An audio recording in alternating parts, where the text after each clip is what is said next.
My wife became a doctor and celebrated that achievement by filing for divorce. On the very same day, I didn't argue. I just signed the papers and vanished completely.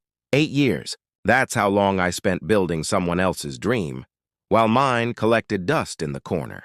8 years of double shifts to pay for her medical school tuition. 8 years of frozen dinners because she was always studying. 8 years of canceled vacations because exams came first. And 8 years of hearing, "Once I graduate, everything will be different." The graduation was on a Thursday in May. I took the day off from work, even bought a new shirt for the occasion. After all, this was supposed to be our moment, our future finally beginning. I sat in that crowded auditorium, watching her walk across the stage. When they called her name, I stood up and clapped harder than anyone else. 8 years of sacrifice was finally paying off. At least that's what I thought. After the ceremony, families were taking pictures, celebrating, making dinner plans. I waited by the car while she posed with her classmates, that diploma clutched in her hands like a golden ticket.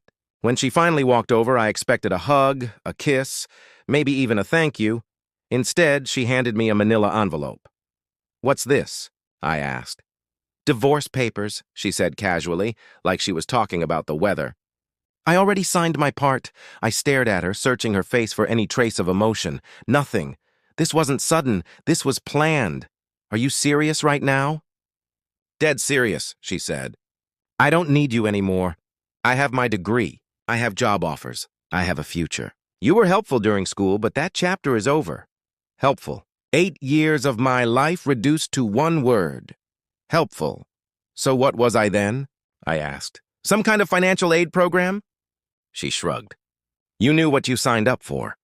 I was clear from day one. Medical school came first. Now I'm a doctor and I want to start fresh. No dead weight. Dead weight. That's what 8 years of marriage meant to her. Her colleagues were watching from a distance, probably wondering what was happening. Some even recognized me. They all knew I was the husband who worked overtime to fund her education. I opened the envelope. Everything was already filled out. Assets divided, car claimed, apartment listed solely in her name. I was getting the bare minimum. You've really thought this through, haven't you? I said. I'm not stupid, she replied coldly. I know what I want. I looked at her one last time, then reached into my jacket, pulled out a pen, and signed every page without even reading. Right there in the parking lot, in front of her classmates, I ended our marriage with the same ease she had ended her love for me. Congratulations, I said, on your graduation and your divorce. Her mouth dropped open. She expected begging, maybe anger, but all she got was cooperation. You're not going to fight this? She asked. Why would I fight for someone who just called me dead weight? I turned and walked away. No yelling, no scene, just silence. Behind me, her classmates whispered, Who was that guy? She wanted to start fresh. Perfect. She was about to find out what dead weight really looked like. 3 days later, I was gone. Not just from the apartment, but from the entire state. She had no idea how much I actually controlled. The lease? In my name. The rent? Paid from my personal account. Within 72 hours, I closed our joint accounts, moved my money, and cut every tie. By the weekend, I was driving west, headed for Portland, Oregon. No ties, no baggage, no her. I got a modest one-bedroom apartment, 15 minutes from downtown. It wasn't fancy, but it was mine. Completely mine. A week later, I had a new job. Construction management. The pay was good. The people minded their own business. And for the first time in 8 years, I could breathe. Meanwhile, back in her fresh start, things weren't going quite as planned. She couldn't pay rent. Electricity got shut off. The internet, too. Her first message came a week later. We need to talk. Then another. Then 27 calls in one day. I ignored them all. By month 2, she was panicking.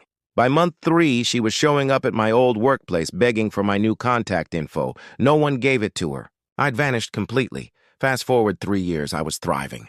Promoted to senior project manager. Owned a small house. Had friends, hobbies, peace. I even started dating again. A graphic designer I met at a bookstore cafe. She was everything my ex wasn't. Independent, kind, and balanced. When I cooked, she brought dessert. When we went out, she split the bill. It wasn't love built on obligation. It was partnership. Then one day, I learned through a mutual acquaintance that my ex-wife's perfect life had fallen apart. Her residency barely paid enough to survive. The apartment she claimed in the divorce? Too expensive. Her savings? Gone. She had roommates now, and they knew exactly why. She was working 80-hour weeks, living on caffeine and regret.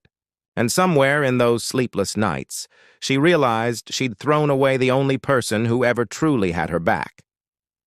3 years after disappearing, she finally found me.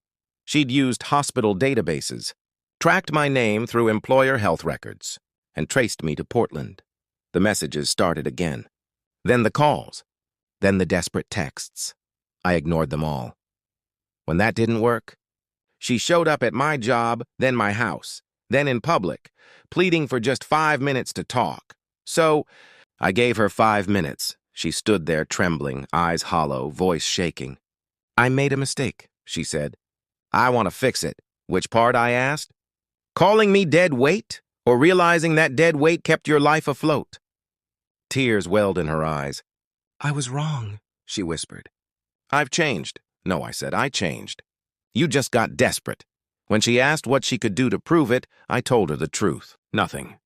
Because I'm not that man anymore. Then I said the words that crushed her completely. "I'm engaged." She stumbled backward, shocked. "We're still married," she said weakly. "No," I replied.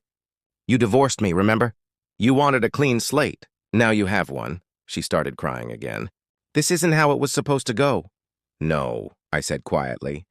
"It went exactly how it should." I got in my truck, rolled down the window, and gave her one final piece of advice. Next time you find something valuable, try not to throw it away just because you think you found something better.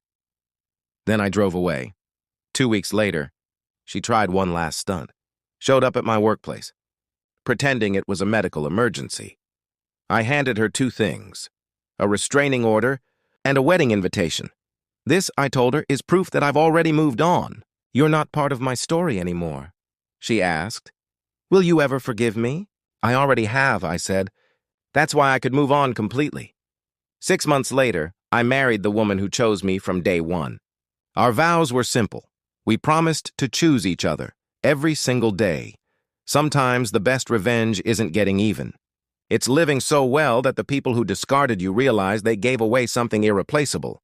She wanted a fresh start with no dead weight. So I gave her exactly that and built something better without her. We were both free. But only one of us was truly happy.